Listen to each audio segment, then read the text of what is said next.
దసరా పండుగకు 6,000 ప్రత్యేక బస్సులు నడుపుతామని తెలంగాణ ఆర్టీసీ ఎండీ సజ్జనార్ ప్రకటించారు. పండుగకు ఊరెళ్లే వారి కోసం హైదరాబాద్ నుంచి ప్రత్యేక సర్వీసులను ఏర్పాటు చేశానన్నారు.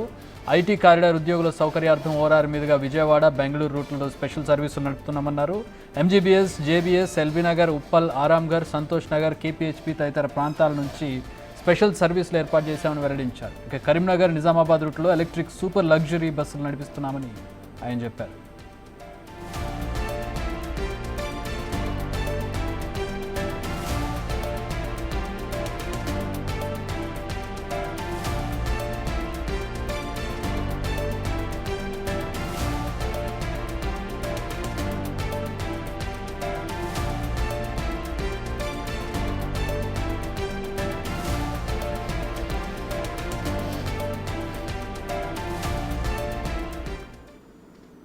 రైట్, మా ప్రతినిధి రాంప్రసాద్ జాయిన్ అవుతున్నారు. రాంప్రసాద్, దసరా పండుగ పెద్ద పండుగ వస్తుంది. ఇతర రాష్ట్రాలకు వెళ్ళే వాళ్ళు చాలామంది ఉంటారు.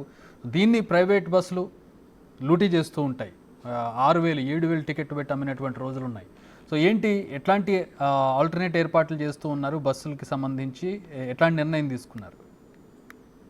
మనం చూస్తున్నాం, రానున్న దసరా పండుగకు సంబంధించి ఇప్పటికే తెలంగాణ రాష్ట్ర ప్రభుత్వం అయితే ఇటు విద్యా సంస్థలకు 10 రోజుల పాటు సెలవులు కూడా ప్రకటించడం జరిగింది. ఈ నేపథ్యంలోనే ఇటు హైదరాబాద్ నుంచి సొంతూర్లకైతే భారీగా ఇటు ప్రజలు తరలి వెళ్తుంటారు. ఇదే క్రమంలో టీఎస్ఆర్టీసీ కూడా వాళ్ళ సౌకర్యార్థం అయితే 6,000 అదనపు బస్సులను అయితే వివిధ జిల్లాలకు, ఇటు చివరిగా తెలంగాణ బార్డర్ వరకు ఉన్నటువంటి ప్రాంతాలతో పాటు వివిధ రాష్ట్రాలకు కూడా, ఇటు మనం చూస్తే ఇటు బెంగళూరు కానీ అదేవిధంగా ఆంధ్రప్రదేశ్, కర్ణాటక రాష్ట్రాలకు కూడా బస్సు సర్వీసులను నడిపేందుకైతే టీఎస్ఆర్టీసీ నిర్ణయం తీసుకోవడం జరిగింది. ముఖ్యంగా దీనికి సంబంధించి మనం గమనిస్తే అక్టోబర్ 12న దసరా పండుగ కావడంతో అయితే కొద్ది ఎక్కువగా 3 రోజుల ముందు ఉంటుందని గమనించినటువంటి టీఎస్ఆర్టీసీ అయితే 9, 10, 11 తేదీలలో అయితే అత్యధిక రద్దీ ఉన్న కారణంగా అయితే ఇటు హైదరాబాద్ శివారు ప్రాంతాలు ఏవైతే ఉన్నాయో మనం ముఖ్యంగా గమనిస్తే ఓఆర్ఆర్ లోపలి భాగంలో లేదంటే అటు వెలుపల ఉన్నటువంటి కొన్ని ప్రాంతాలను అయితే ఇప్పటికే ఆర్టీసీ అధికారులు గుర్తించడం జరిగింది. ప్రధానంగా మనం చూసినట్లయితే ఇటు ఎంజీబీఎస్ బస్ స్టాండ్ తో పాటు ఇటు జేబీఎస్ బస్ స్టాండ్, అంతేకాకుండా ఇటు ఎల్బీ నగర్, ఇటు విజయవాడ వైపు వెళ్లే వరకు అయితే ఎల్బీ నగర్ ను అందుబాటులో ఉంచడం జరిగింది. అంతేకాకుండా ఇటు వరంగల్ వైపు వెళ్లేటువంటి బస్సులు వరంగల్ కానీ ఇటు జనగాం, ఖమ్మం ప్రాంతాలకు వెళ్లే వరకు అయితే ఉప్పల్ బస్ స్టాప్ లో అదనపు బస్సులను అయితే ఏర్పాటు చేయనున్నట్లు అధికారులు చెప్పారు. అంతేకాకుండా ఇటు మహబూబ్ నగర్ ప్రాంతం వైపు వెళ్లే వరకు అయితే ఇటు ఆరాంఘర్ బస్ స్టాప్ వద్ద కూడా ప్రత్యేక బస్సులను అయితే అందుబాటులో ఉంచనున్నట్లు ఆర్టీసీ ఎండీ సజ్జనార్ చెప్పడం జరిగింది. దీనికి సంబంధించి క్షేత్రస్థాయిలో ఉండేటువంటి అధికారులతో కూడా చర్చలు జరపడం జరిగింది. ఎందుకంటే మనం చూస్తున్నాం, వివిధ జిల్లాలకు చాలా భారీగా ప్రజలు తరలి వెళ్తుంటారు. మనం ఇదే క్రమంలో కనుక గమనిస్తే తెలంగాణ రాష్ట్రంలో పలు ప్రాంతాల్లో ఇప్పటికే రైల్వేకి సంబంధించినటువంటి సేవలు కూడా కొంత అంతరాయంగా ఉన్న క్రమంలో అయితే ఇటు వరంగల్ వైపు వెళ్లే ప్రాంతంలో అదనపు బస్సులు కేటాయించాలని కూడా ఇటు అధికారులు నిర్ణయం తీసుకోవడం జరిగింది. ముఖ్యంగా మనం గమనిస్తే ఇటు హైదరాబాద్ లో ఉన్నటువంటి ఐటీ ఉద్యోగులు ఎవరైతే ఉన్నారో ఇటు గచ్చిబౌలి ప్రాంతం నుంచి నేరుగా ఓఆర్ఆర్ మీదుగా బెంగళూరు, విజయవాడ తదితర రాష్ట్రాలకు వెళ్లేందుకు కూడా ప్రత్యేకంగా ప్లాన్ చేసి కూడా బస్సులు నడిపేందుకైతే ఇటు అధికారులు అయితే ఇప్పటికే చర్చలు జరపడం జరిగింది. మొత్తం పండుగ మనకు సుమారు 15 రోజుల పాటు ఈ హడావిడి ఉన్న క్రమంలో అయితే ఎక్కడ కూడా ప్రయాణికులకు ఇబ్బందులు తలెత్తకుండా అయితే ఆర్టీసీ ఉద్యోగులు అందుబాటులో ఉండి ఈసారి సేవలు అందించనున్నారని చెప్పారు. ముఖ్యంగా ఈసారి మనం చూస్తున్నాం, తెలంగాణ రాష్ట్రంలో ప్రజాప్రభుత్వం ఏర్పడిన అనంతరం అయితే ఇటు మహిళలకు కూడా ఉచిత బస్సు సౌకర్యాన్ని కూడా అందుబాటులోకి తీసుకొచ్చిన ప్రభుత్వం.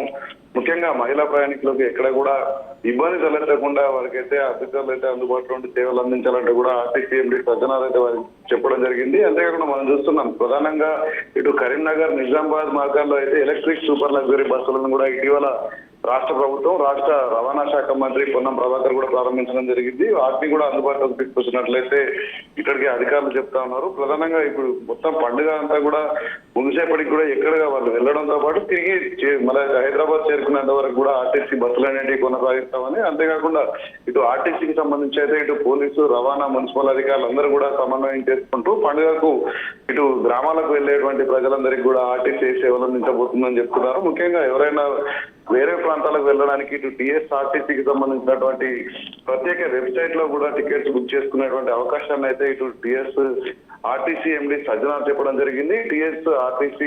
టీజీఆర్టీసీకి సంబంధించినటువంటి టీజీఎస్ఆర్టీసీ బస్ స్టార్టింగ్ లో కూడా టికెట్స్ బుక్ చేసుకోవచ్చు అని చెప్పడంతో పాటు వారికి సమస్యలు ఏదైనా ఉన్నట్లయితే ఇటు టీజీఎస్ఆర్టీసీకి సంబంధించినటువంటి టోల్ ఫ్రీ నెంబర్లు 04069440000 నెంబర్ లేదా 04023450033 నెంబర్లో సంప్రదించినట్లయితే ఆర్టీసీకి సంబంధించినటువంటి అధికారులు ఎప్పటికీ ప్రజలకైతే అందుబాటులో ఉన్నట్టు ఆర్టీసీ ఎండి సత్యనారాయణ అయితే ఒక ప్రకటనను కూడా విడుదల చేయడం జరిగింది. అంతేకాకుండా ఇటు క్షేత్రస్థాయి అధికారులతో కూడా సమీక్షలు నిర్వహించి పండుగనైతే ఎలాంటి ఇబ్బందులు లేకుండా సురక్షితంగా ప్రజలకు ప్రయాణాలు అందించేందుకైతే ప్రత్యేక ఆదేశాలు జారీ చేయడం జరిగింది. Right, thanks for the updates Bhanu.